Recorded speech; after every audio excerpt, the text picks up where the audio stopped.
Salut Mélissa, Salut. en forme? Ouais, super. Bon, génial. Bah écoute, là l'idée c'est qu'on se prenne 20-30 minutes, que tu nous parles un peu des disciples et élèves de Skelesia. Tu as eu un beau parcours justement avec nous. Je pense que tu as eu des échanges sympas. Ça fait maintenant un moment que tu travailles avec Skelesia, que tu as pu être dans l'advisory. Et l'idée, c'est qu'on revienne un peu sur ton parcours, que tu nous partages un peu ton expérience de ton côté. Et voilà, Ok, ça te on fait va? ça sans Ouais? problème. Allez, génial. Mélissa, est-ce que déjà tu peux te présenter? Tu peux nous en dire un peu plus sur toi? Ouais. Alors, donc moi, je suis responsable du développement et du partenariat ActiStress. Je suis arrivée en 2022 dans l'entreprise.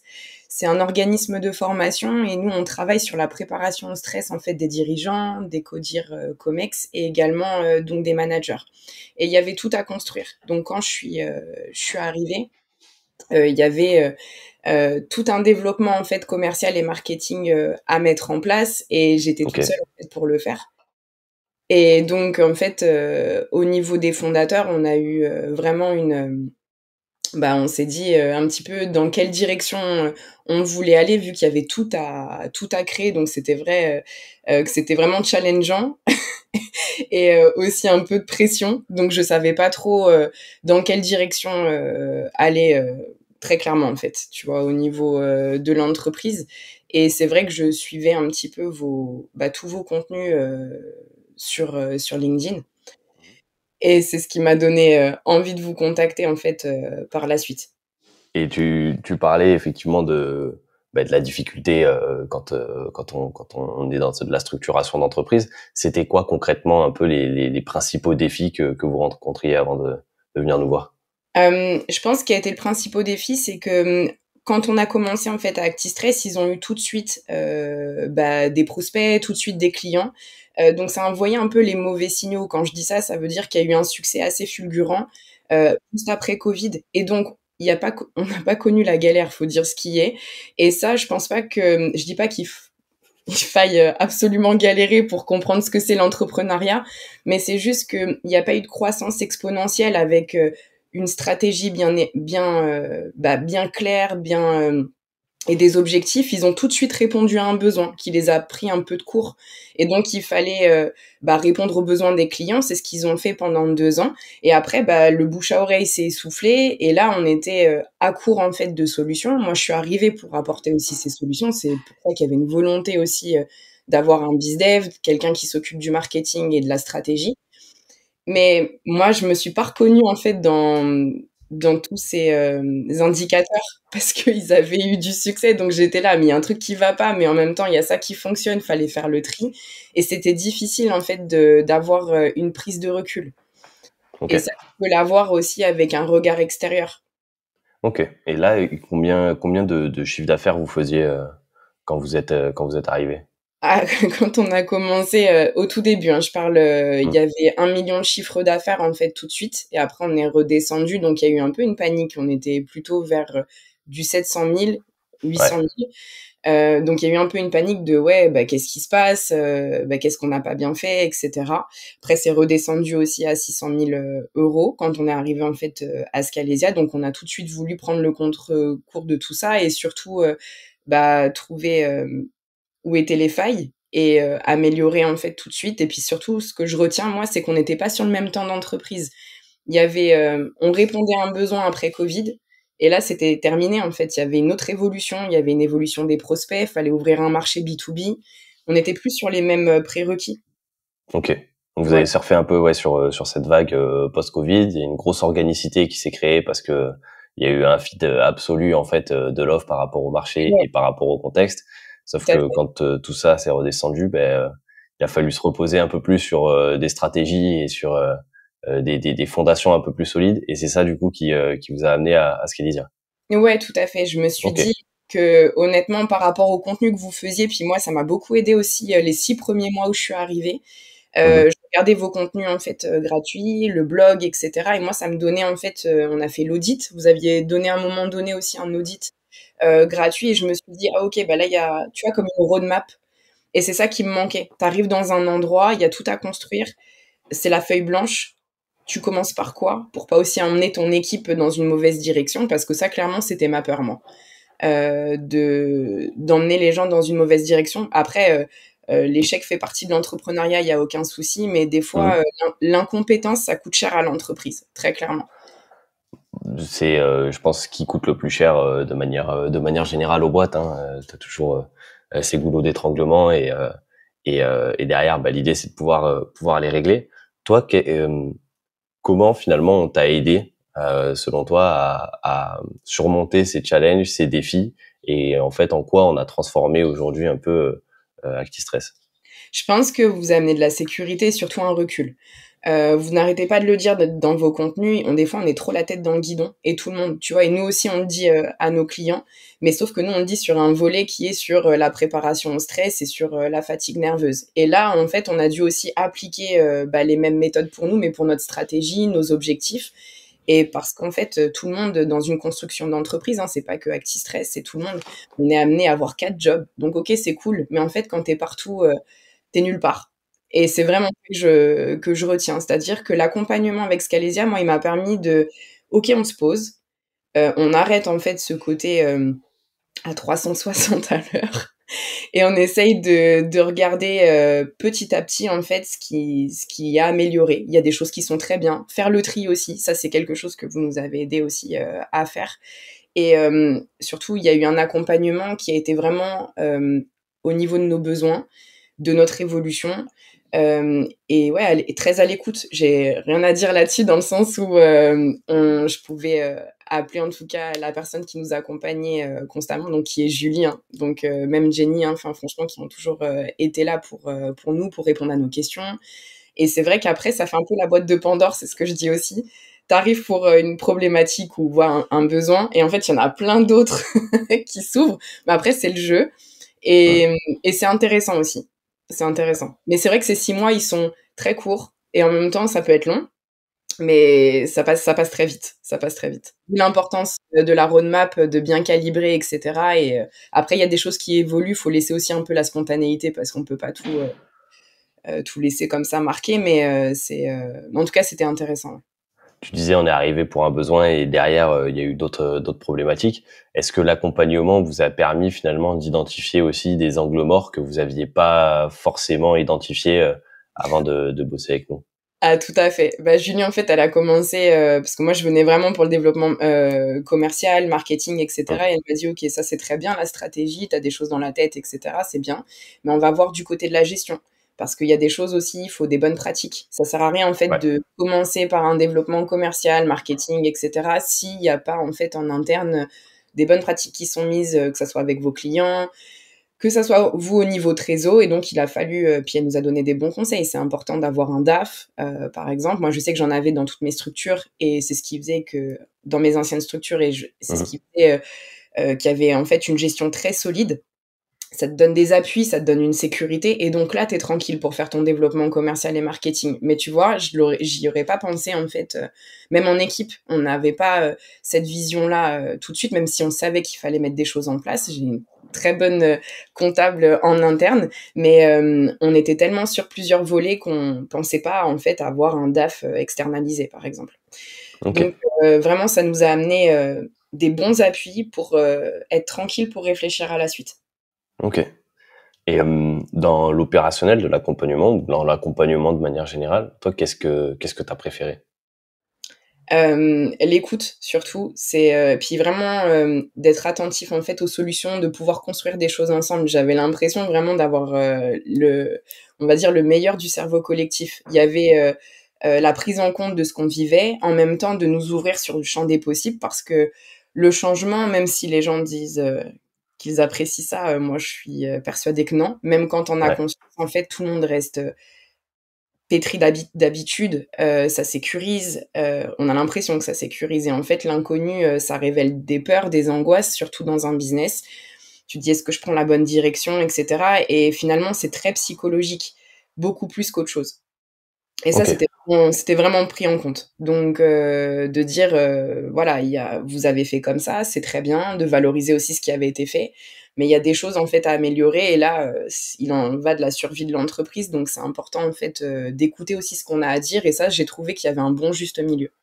Ouais. Et justement, on parle souvent aussi de cette partie stratégique, en gros, de la recommandation, de pouvoir se décharger aussi et d'aller challenger les décisions qu'on prend au quotidien.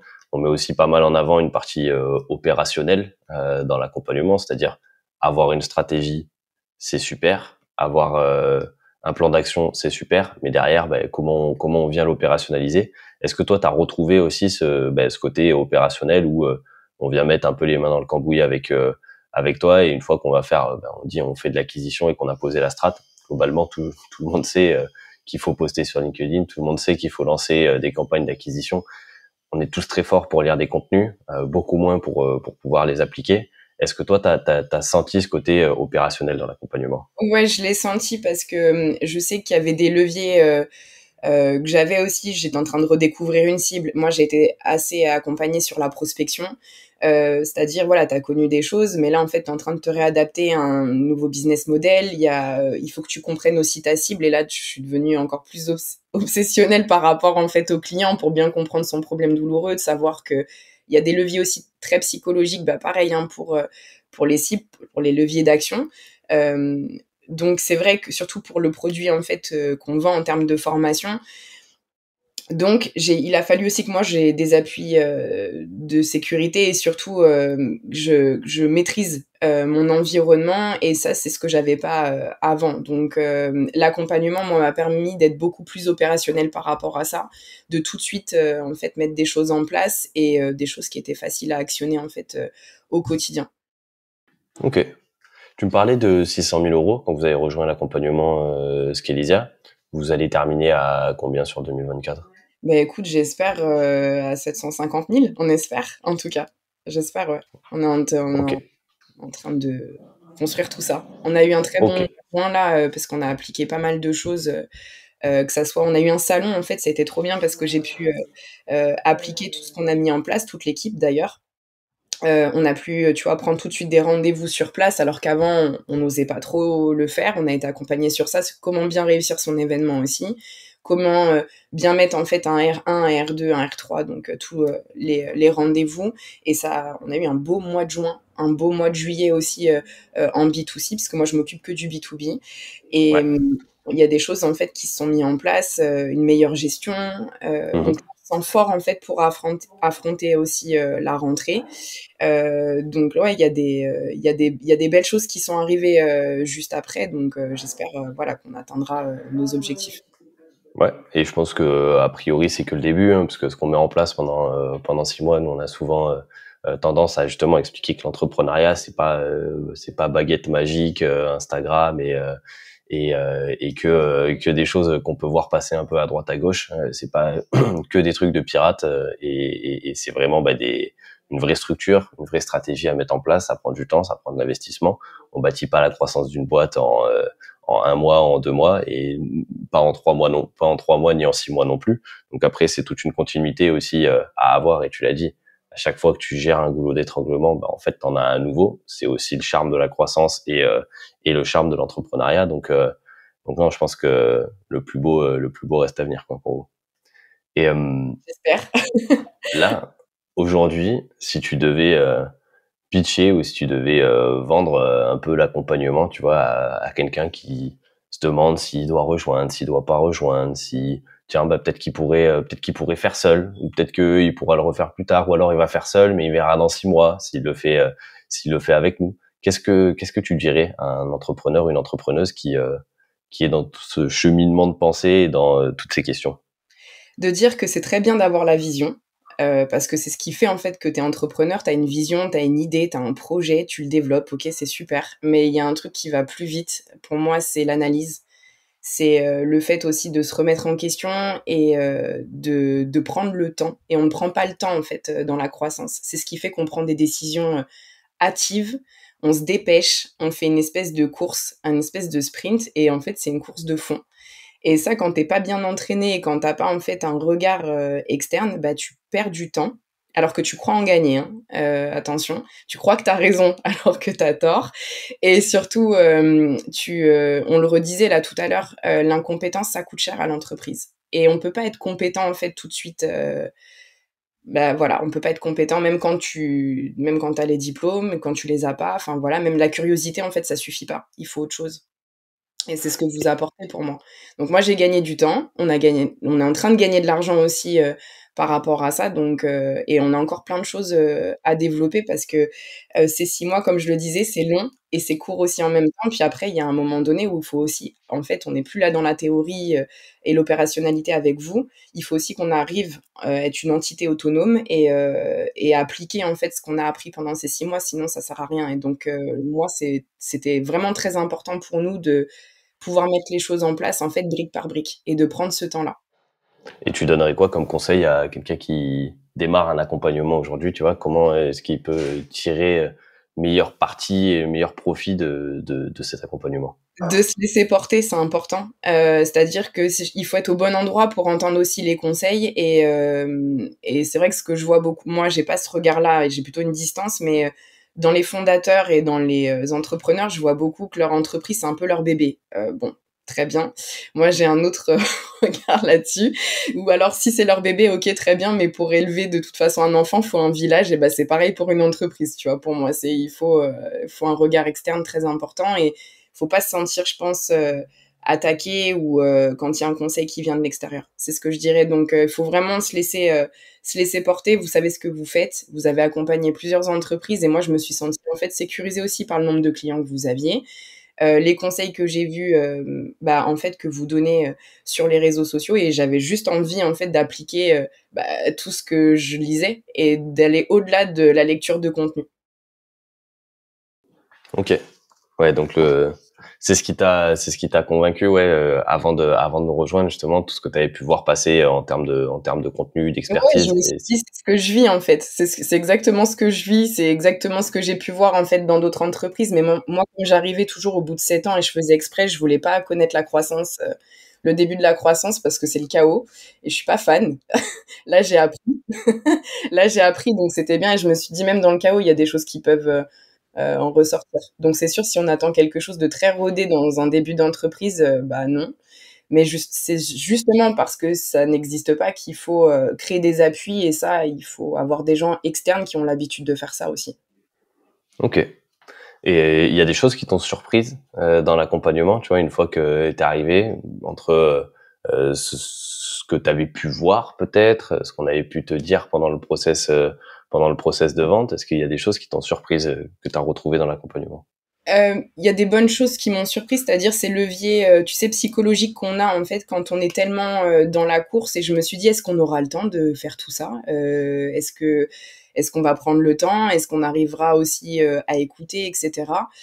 Et ben finalement, ça s'est fait.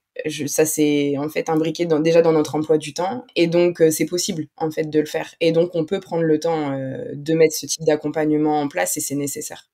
Donc ça, c'était la OK. bonne surprise de me dire, bah, oui, c'est possible, même malgré, l'agenda chargé et cetera, on a toujours trouvé des solutions, toujours. Donc c'est pour ça que je dis: «Faut se laisser aussi porter, faut pas, être là à se dire: "Ouais, on n'aura pas le temps, ça peut pas se faire, mais j'ai trop de choses"». Non, c'est possible. OK, magnifique. Et là, du coup, maintenant vous vous sentez, mieux armé pour, Ouais. appréhender la suite? Ouais, tout à fait. Déjà le fait, tu vois, d'avoir Ouais, un DAF, de construire, une stratégie, donc que ça soit la comptable, le codir, on est plus, je pense, alignés. Il y avait des choses qui étaient déjà, en fait, mis en place, mais elles étaient peut-être pas encore renforcées parce que, on courait trop partout dans tous les sens et en plus, on en avait conscience. Donc c'est ça qui était bien avec Scalesia, c'est qu'ils nous ont accompagnés dans cette conscientisation, mais aussi dans l'application, de dire bah, sortez de la théorie, sortez de la conscience et mettez en place. Et c'est vraiment ce que j'ai ressenti. OK, bon. Bah, écoute, magnifique. Merci infiniment pour tous tes partages. Est-ce que tu as un dernier mot, à nous dire, un dernier, retour? S'il y a pas, je connais toute la complexité de faire une conclusion quand on te prend un peu au dépourvu. S'il y a pas, tu me clignes 2 fois des yeux et je passerai à la suite, il y a pas de souci. Non, la conclusion pour moi, c'est il faut se lancer. C'est vraiment, faut se lancer. C'est vraiment le conseil que je donnerais en tout cas, à quelqu'un qui débute, qui a envie de faire bien, qui a envie de se développer, qui croit en son projet, bah, il faut lui donner ses lettres de noblesse et donc faut le faire. Bon, génial. Mélissa, merci beaucoup. On se Merci à voit, toi. bah, nous, on se voit de l'autre côté de toute manière et à bientôt. À bientôt. Salut.